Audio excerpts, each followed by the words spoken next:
श्री जी steno Vrindavan. जय श्री राधे। संपादकीय जागरण 19 मार्च 2021। राजमार्गों पर सफ़र। गति 80 शब्द प्रति मिनट। कुल शब्द 435। डिक्टेशन प्रारंभ।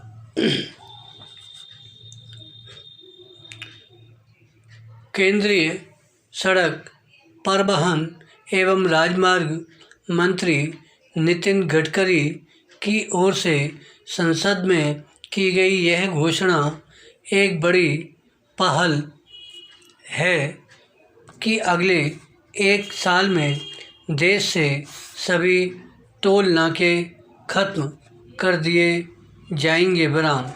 इसका यह मतलब नहीं कि टोल टैक्स नहीं देना पड़ेगा। यह काम गाड़ियों में जीपीएस सिस्टम लगाकर किया जाएगा।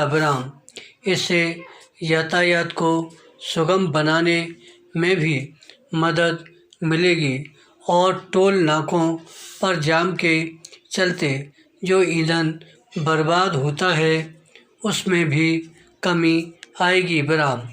इसके अलावा टोल टैक्स की चोरी पर भी लगाम लगेगी, लेकिन वाहनों में जीपीएस सिस्टम लगाकर टोल टैक्स वसूलने की तकनीक बेहतर किस्म की होनी चाहिए। यह अपेक्षा इसलिए क्योंकि अभी फास्टैग आधारित व्यवस्था बहुत प्रभावी नहीं है।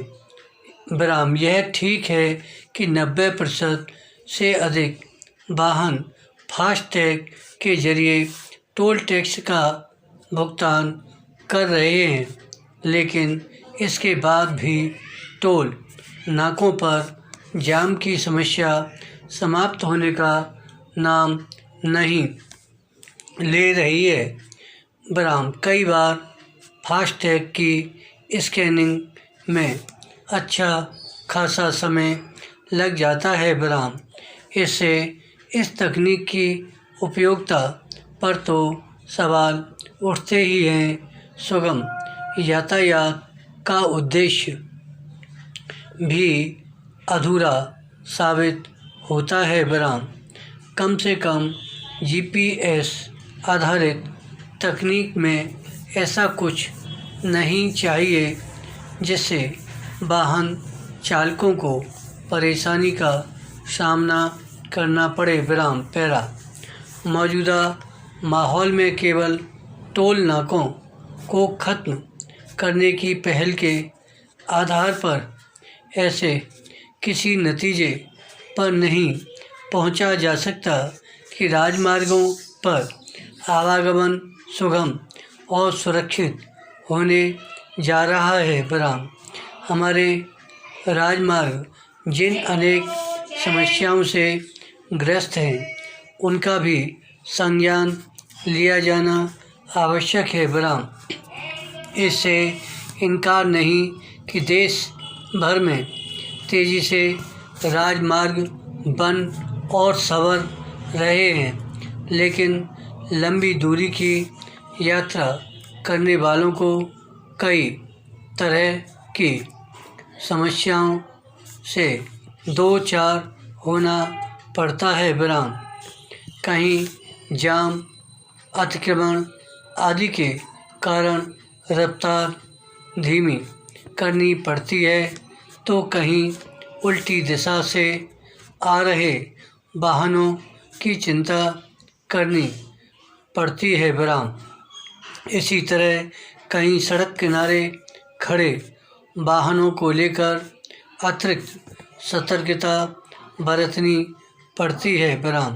तो कहीं यह देखना पड़ता है कि बैलगाड़ी, इक्का तांगा आदि से कैसे बचा जाए। यह बिल्कुल भी ठीक नहीं कि लंबे राजमार्गों पर टुकड़ों में ही सुगम तरीके से यात्रा संभव हो सके। मार्गों पर होने वाली दुर्घटनाएं और उनमें होने वाली जनहानि यही रेखांकित करती है कि सड़क यातायात को सुरक्षित बनाने के लिए अभी बहुत कुछ करना शेष है। राजमार्गों पर बड़े शहरों के इर्द गिर्द तो यातायात पुलिस दिख जाती है, लेकिन अन्य कहीं वह मुश्किल से ही नज़र आती है। स्पष्ट है कि इस मामले में राज्य सरकारों को भी अपने हिस्से की जिम्मेदारी उठाने के लिए तत्पर रहना चाहिए। धन्यवाद। श्री हरदास।